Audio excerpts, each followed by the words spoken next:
FLW Tour Pro. I just wanted to give you a recap of the first event on the FLW Tour for the year out of Lake Okeechobee. First week in February, had a great event, caught a lot of fish in practice and throughout the tournament, and had a few key baits that I felt were really important elements while we were out there. And I'm just going to go over those with you right now. Two of them that I started off with was the Strike King swim bait. This is a real light wire swim bait. Now I did throw some heavy duty swim baits, especially in the big pad fields and grass fields, hay fields, things like that. But these two particular ones, this is just a black and blue. If the water was cloudy or had any type of tinge to it, I threw this bait. And what this is a 3/8 ounce head with a real light wire hook. But then also I put the Menace, a Strike King Rage Tail Menace on it in the bright blue. Just gave it a lot of flash and a lot of movement. Looks just like a little bluegill or something that they might be chasing. Now, if the water got clear, I took this one and I tweaked it a little bit and put a watermelon skirt on it, and then just a KBD perfect plastic shiner colored swim bait on the back. I fished this with fluorocarbon. Now, it did cost me a couple key bites being able to get them out of those grass fields fishing fluorocarbon, but it gave me the opportunity to pick up some key bites as well. Be able to fill a limit really quick first thing in the morning, and then move on to bigger and better fish. The second bait that I feel, or baits that I feel were really important, were the 4-inch rodent. The KVD Perfect Plastic 4-inch rodent. What I did is I fished this two different ways. One of them being the black and blue glitter. You know, if the water was dirty or tingy or anything like that, I was able to fish that. Or this is California Crawl. If the water was clear. This particular one is just a more of a green pumpkin, or just a lighter green color with black glitter and red glitter. And that red glitter is what really, really keys those fish off in that clear water, because it really pops, especially in the tannic water or the slightly darker water. You can see this bait from a long ways away, giving me the option of fishing in really dark water or really light water when I'm flipping. The setup I used on that is a 1 1/4 ounce Strike King tungsten.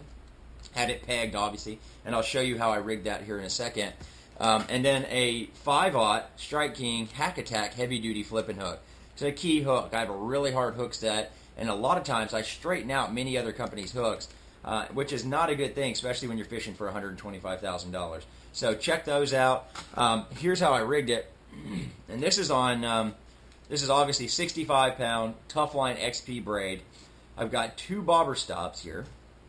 Show you that, and then the tungsten, and then I have the hook actually snelled. And what that's going to do is it's going to give you the ability for that hook to pop and try and catch as much roof of the mouth of the fish that you can get. It's going to give you more hookups. Your hookup percentage is going to go up greatly. Had that rigged on a 7/6 extra heavy Daylight Series 2 rod. Just came out. Actually, that was the first tournament I fished with the rod. Loved it. Great sensitivity all the way to the tip. And gave me the ability to really power some fish out, some bigger fish that I caught in practice that I wish I'd have had during the game. But, you know, just a great rod for that, being able to stay close to structure and be able to get those flipping bites that you need to get. The next bait that I had a lot of success with was the Aqua Spin. You know, the Aqua Dream Living just came out with this Aqua Spin a couple months ago. We worked on it for a long time, myself and Captain Mike Hakala, to perfect a few different key elements to this bait. One of them being the blade, which is going to have a natural look or be an actual picture of a bait fish that these fish are feeding on. And the second part of it is a swinging head with a skirt that's going to match the blade as well.